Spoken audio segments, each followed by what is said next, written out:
5 high yield ETFs I am buying right now. Now today we're going to be talking about 5 different income ETFs that I've been adding to my portfolio recently, and some of them are going to be talking about anywhere between a yield of about 10% all the way up to 17%. And these new ETFs are going to be some that I'm adding to my portfolio, trying to build a core, some that are satellite positions, and some that maybe just a little bit of some diversification within my portfolio. If you guys have seen and looked at some of my portfolio, you have seen that I've got some growth ETFs, I got an income bucket, and even a little bit of some dividends. Now, this is part of my income bucket, that 3-bucket system, but we're going to be diving into those 5 ETFs and why I may be adding even more today. All right, let's get to it and let's dive in. This video is purely educational content. It should not be considered personal finance advice. I'm not a licensed financial advisor, and I don't know your financial situation, risk tolerance, or even investment goals. Past performance doesn't guarantee future results, and always do your own research and consider consulting with a qualified financial professional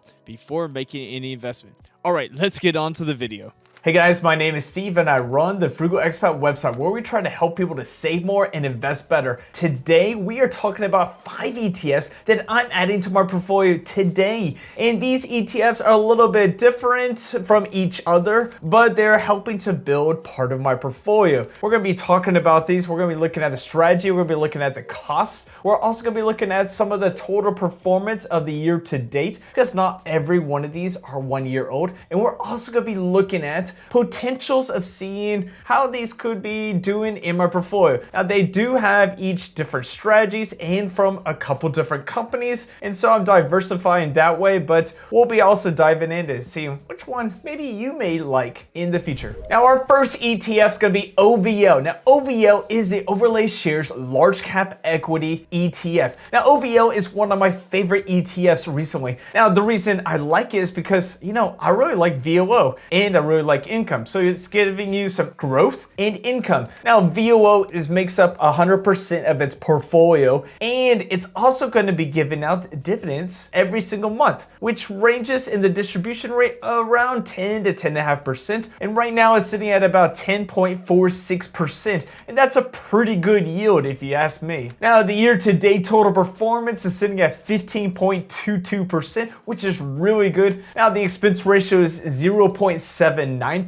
which means it costs about $79 for every $10,000 invested. I really like OVL as part of a core. Now, in my growth portfolio, I've got VTI, and I have VGT, QQQM, and I've got international as a VXUS. So this income portion of my portfolio, I'm going to have an OVL as a good core because it's got some good growth and it's also got some good income. Now, the income is derived from using a put credit spread strategy. Now, most dividend ETFs come with companies that pay dividends. But what they're doing is they're using a put credit spread in order to create income. And so a put credit spread is selling a put at a certain strike price, buying a put at a lower strike price, creating that spread, and they get a credit from that. They're going to be selling these on the SPX. And the cool thing is they're also getting 1256 contracts. So with this, it's going to get some 1256 contracts, which means that the capital and the premium paid out is going to be taxed at a 60% long-term capital gains rate and a 40% short-term capital gains rate. They're also doing some return of capital, and right now it's sitting at 100%.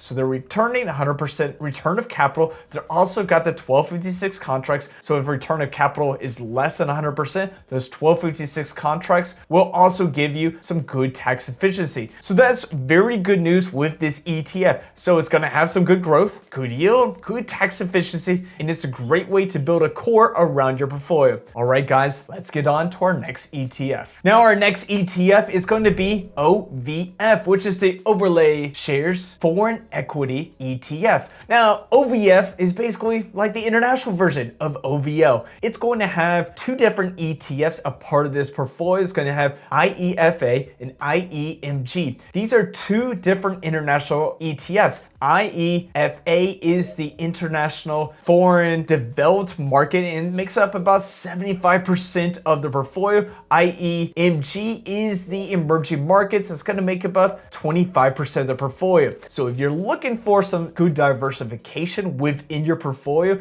and not everything stacked into US equities, well, having some foreign equities could help out. And with this one, you're getting a 10.43% distribution rate or yield, and that's paid out monthly, just like OVL. They're using the same put credit spread strategy on the SPX in order to create yield, and so that's very similar to OVL. And you're also getting exposure to international markets. Now with OVF, you're having a little bit of a higher expense ratio, 0.83%. You have a smaller assets under management, but it's continuing to grow. And this ETF is also a little bit different because it's international. But the cool thing is, year to date, it has a better performance than an OVL, which is 16.89%. That means it is growing pretty good and you're having some exposure to those internationals. Like I said, in my main portfolio, I have VTI and VXUS. Right here, I'm gonna have OVL and OVF, making it a good core of my portfolio. And this is the reason I like it, because now I've got US equities and I've got international equities. In 2025, international equities did much better than US equities. So that's good news. That's the reason why I have a little bit of international within my core portfolio. All right, guys, let's get on to our next ETF. Our next ETF is MLPI, which is the NEOS MLP and Energy Infrastructure High Income ETF. Now, MLPI is a little bit different because it holds some master limited partnerships, MLPs, and it also holds some energy infrastructure companies. Now, what it's going to be doing, it's going to have some pipelines, midstreams, upstreams, storage facilities. And what it's also doing is when they own all of these things, they act like a toll road kind of booth. And so you have to pay in order to use it. And so that's how they make their money. And most MLPs are going to have a yield of around 7 to 8%, like an AMLP has around that 7 to 8%. But MLPI is going to have a little bit higher. The yield sitting at 14.75%. Now, it does have an expense ratio of 0.68%, meaning it costs about $68 for every $10,000 invested. The interesting thing about MLPI is if you're looking for maybe some MLP exposure, but you do not like those K1 forms, well, MLPI solves that because it's not just MLPs, it's also energy infrastructure. So with this, you're getting some 1099s. And it solves that tricky K1 form situation.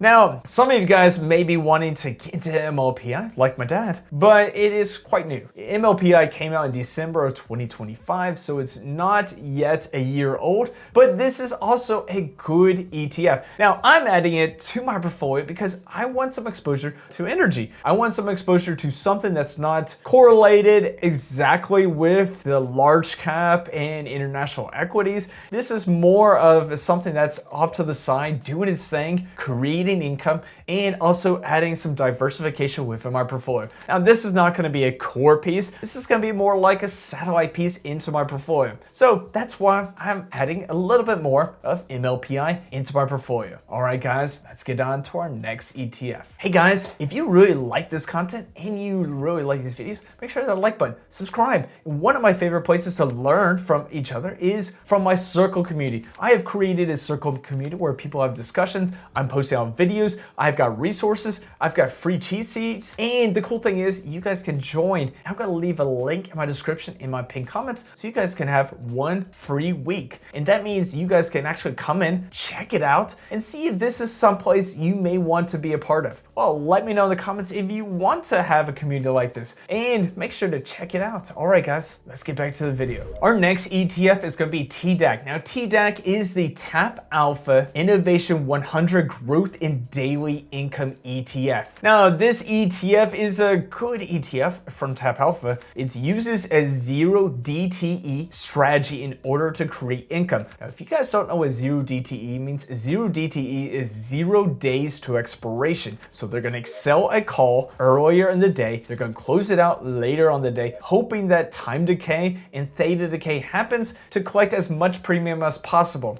Now, what that means is, every single day they're going to be doing the open the calls and closing the calls. So after hours really won't affect it. Weekends holdings won't affect these calls as well. And they're also tracking the NASDAQ 100. Now with the NASDAQ 100, you're getting the top 100 companies on the NASDAQ that are non-financial. And so you're getting a lot of great growth companies. Think about QQQ. The cool thing is TDAQ actually owns QQQM as its portfolio. So you're getting basically QQQ at a cheaper expense ratio, and it's being held in TAP Alpha as in the TDAQ ETF, and then they're just going to be making money using the 0DTE.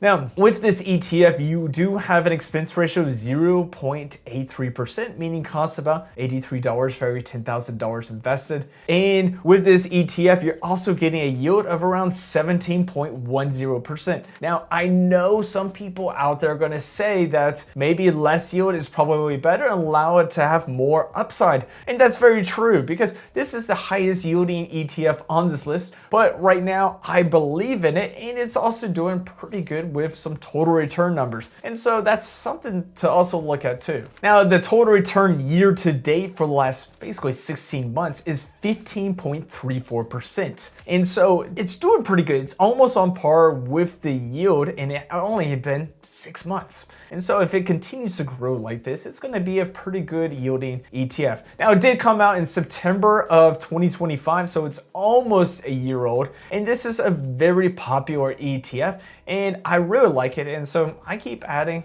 pieces to my portfolio. Now, this is a satellite position as well. It's not really part of the core, but that's okay. I really like what TAP Alpha is doing, and I continue to add it to my portfolio. Our next ETF is TMGN. Now, TMGN is the TAP Alpha SIBO Magnificent 10 Growth and Daily Income ETF. Now, this is a brand new ETF from TAP Alpha. And what it's doing is taking the Mag 10 from SIBO, and it is selling some 0DTE on it. Like I said, it's going to sell the calls in the morning, close them up later on, and collect the premium. Now, the Mag 10 is basically the Mag 7 with like other companies like Palantir, you got AMD, Broadcom, you've got Nvidia, you've got Apple, Microsoft. You've got all these great companies within this portfolio. Now, it is brand new. It's around 3 to 4 weeks old, and it really hasn't been seen as we don't know what the yield is. We don't know a lot about these things, but TMGN is something that I kind of believe in. I like the Mag 10. I think it's a good portion of the portfolio. Now, it is a satellite position. Some people think it could be a good core. Some people may not want to get into it because it's so concentrated in those top 10 holdings.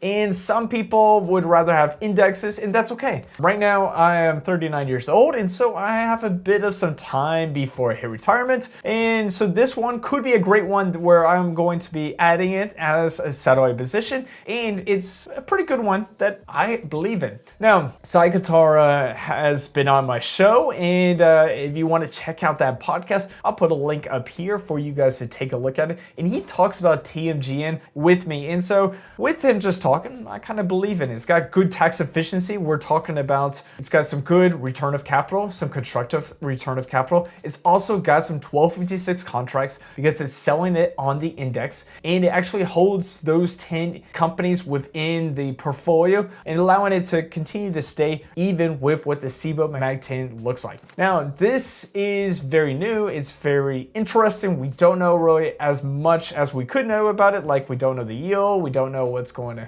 be like in the future. And so this is just a newer ETF to kind of add to your portfolio. And also, it does have an expense ratio of 0.88%, so it costs about $88 for every $10,000 invested. So it's a little bit more expensive than everyone else. But like I said, it's a satellite position. It's lower in AUM, but I believe in what TAP Alpha is doing, and so this one could be a good one for the future. If we added all these up, we're going to get a blended yield of about 13.17%. If I invested $10,000 into these ETFs, I would get about $109.75 per month in income. Not too bad. With $25,000 invested, it would be about $274.38 per month. Not bad. $50,000 is around $548 per month, and $100,000 is $1,097.50 50 cents per month. So the more I keep investing in this, the more possibilities that it's going to grow and grow and grow. And these are 5 that I really like. I believe in the companies, I believe in the leaders, and I know the strategies very well. And so I continue to add more and more into these portfolios. Now, let me know in the comments, which ETFs are you adding right now? Are there some that I may not know of? Like I have been hearing about QVOL. Some people have been talking about it. Some people have been talking about some auto callables. Now, let me know in the comments, which ETFs are you buying now? Or maybe some ETFs maybe I should do a video on.